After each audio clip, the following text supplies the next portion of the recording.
जय माता दी दोस्तों। ओम नमः शिवाय। आप सभी का बहुत बहुत स्वागत है। आज के दिन अमावस्या व्रत की कथाओं को सुनना बहुत ही शुभकारी और फलदायक माना जाता है। जो कोई भी आज के दिन पीपल माता को सींचता है और उनकी कथा को सुनता है, वह सभी सुखों को प्राप्त करता है, उसके सभी विघ्नों का नाश होता है।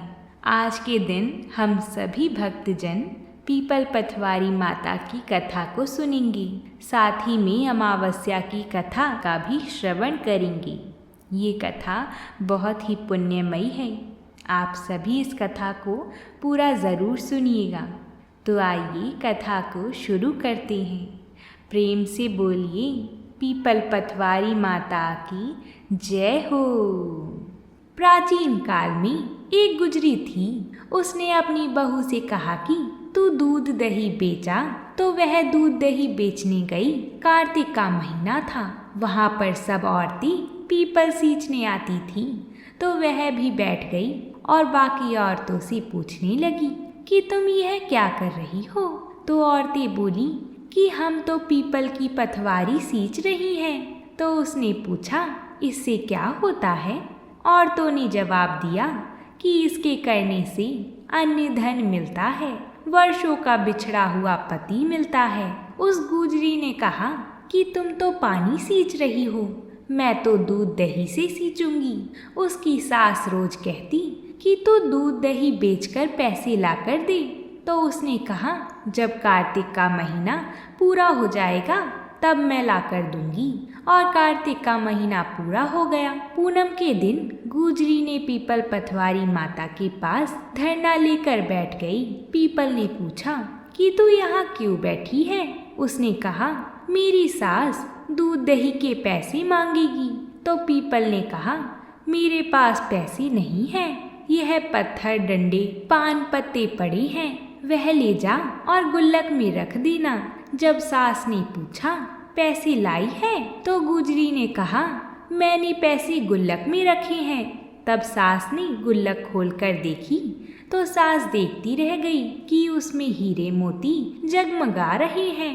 पत्थर डंडे और पत्तों का धन हो गया था। सास बोली कि बहू, इतना पैसा कहाँ से लाई? तो बहू ने आकर देखा तो बहुत धन पड़ा था। तब गुजरी ने कहा, सासू जी, मैंने तो 1 महीने दूध दही से पीपल पथवारी को सींचा था और मैंने उससे धन मांगा था। तो उन्होंने मुझे पत्थर डंडे और पत्ते दिए थे जो मैंने गुल्लक में रख दिए थे और वह हीरे मोती हो गए हैं। तब सासू जी ने कहा कि अब की बार मैं भी पथवारी माता को सींचूंगी। सास दूध दही तो बेच आती थी और हांडी धोकर पीपल पथवारी में रखाती थी और बहू से कहती थी कि तू मेरे से पैसे मांग। तो बहू ने कहा कि कभी बहू भी सास से पैसे मांगती है?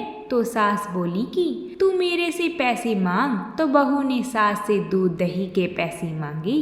तो सासू जी भी पीपल पथवारी माता के पास जाकर धरना लेकर बैठ गईं। तो डंडे पत्ते पान भाटे उसे भी दिए और कहा, गुल्लक में जाकर रख देना। फिर घर आकर सास ने गुल्लक में वह सब कुछ रख दिया। बहू ने जब पैसे मांगी तो सास बोली कि गुल्लक में रखे हैं। फिर बहू ने गुल्लक खोलकर देखी तो उसमें कीड़े मकोड़े चल रहे थे। गुजरी ने सास से कहा, यह क्या है? तो सास देखकर बोली कि पीपल पथवारी माता ने तेरे को तो अन्य धन दिया और मुझे कीड़े मकोड़े दिए। तब सब बोले कि बहू तो सच से सींचती थी और सासू जी तुम तो धन की भूख से सींचती थी। इसलिए हे पथवारी माता, जैसे बहू को दिया वैसा सबको देना और जैसा सासू जी को दिया वैसा किसी को मत देना। तो बोलिए पीपल पथवारी माता की जय। आइए अब हम सुनते हैं अमावस्या की कथा को। प्राचीन समय की बात है। एक नगर में एक ब्राह्मण और ब्राह्मणी रहा करती थी।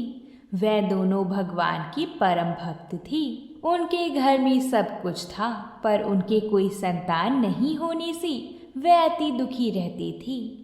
एक दिन ब्राह्मण ने अपनी पत्नी से वन में तपस्या करने जाने के लिए कहा, तब वह ब्राह्मण भगवान पर भरोसा करके वन में चला गया। जंगल में जाकर तप करने लगा। बहुत वर्ष बीत गए। उसको वैराग्य हुआ कि अब अपना जीवन समाप्त कर दूंगा। इस प्रकार सोचकर वह पेड़ की डाली पर फांसी का फंदा लगाकर मरने को तैयार हो गया। तब सुख अमावस्या माता प्रकट होकर बोली, देख ब्राह्मण, तुम्हारे साथ जन्म तो कोई संतान नहीं लिखी है, किंतु मैं तुम्हें 2 कन्या का वरदान देती हूँ। एक का नाम अमावस्या, दूसरी का नाम पूनम रख देना। तेरी स्त्री को कहना कि सुख अमावस्या का व्रत या उपवास करी। अमावस्या के दिन 1 कटोरी चावल भरकर उस पर दक्षिणा रखकर किसी मंदिर में रखाना, फिर 1 कटोरी चावल सहित दान करते रहना। ऐसा 1 साल तक करना। ब्राह्मण घर आया और उसने सभी घटना अपनी पत्नी को बताई और अमावस्या के दिन ब्राह्मणी ने अमावस्या का व्रत रखा। कुछ समय बाद उसको 2 कन्या हुई। तब उसने एक का नाम अमावस्या व दूसरी का नाम पूनम रख दिया।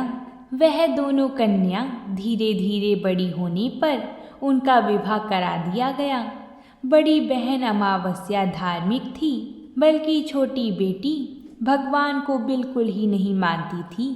बड़ी के घर में तो सुख समृद्धि का भंडार भरपूर था, पर छोटी बहन पूनम की दुख का पार नहीं था। जब बड़ी बहन अमावस को छोटी के बारे में सब मालूम हुआ कि उसकी बहन दुखी है, तब बड़ी बहन अमावस्या ढेर सारा अनाज लेकर छोटी बहन के घर गई और उसे कहा, बहन पूनम, सुख अमावस्या का व्रत तुम भी करो और पूजा करके उपवास करो, जिससे तुम्हारे घर में सुख समृद्धि का भंडार भरा रहेगा।